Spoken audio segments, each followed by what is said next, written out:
আমি বেশ কিছু বিহান্সের কেস স্টাডি রিসার্চ করতেছিলাম এবং রিসার্চ করে যতটুকু বুঝতে পারলাম যে ওখানে যে কেস স্টাডি আসছে ওইগুলো এখন হচ্ছে শর্ট কেস স্টাডি, 2 নম্বর হচ্ছে রিয়াল ডাটাটা ওই জায়গায় থাকে না। দেখুন, একজন এমপ্লয়ার কী চায়, একজন প্রপার ইউএক্স ডিজাইনার যিনি ইউএক্সের প্রসেসগুলো ফলো করতেছেন, প্রসেসটা ফলো করে তিনি কেসটা কমপ্লিট করছেন, ইউজার রিসার্চটা ঠিকমতো করছেন রিয়াল ইউজারের সাথে, এবং অ্যানালাইসিসটা ঠিকমতো করছেন, ডাটাগুলা করে তারপর একটা প্রোডাক্ট ডিজাইন করছেন।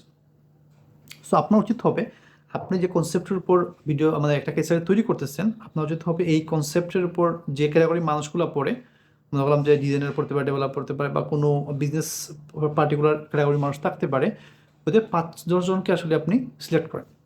সিলেক্ট করে সেখানে আপনি কয়েকটা 10-15টা কোয়েকশন তৈরি করেন আপনার এক টপিকের উপরে, ওদেরকে ছেড়ে দেন।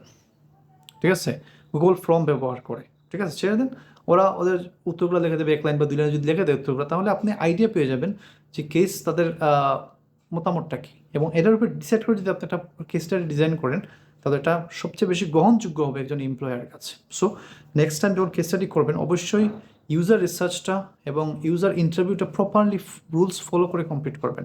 এটা আপনার যখন একজন কোম্পানির কাছে আপনি আপনার সিভিটাকে সেন্ড করবেন, সেটা গ্রহণযোগ্যতা বেড়ে যাবে। Thank you.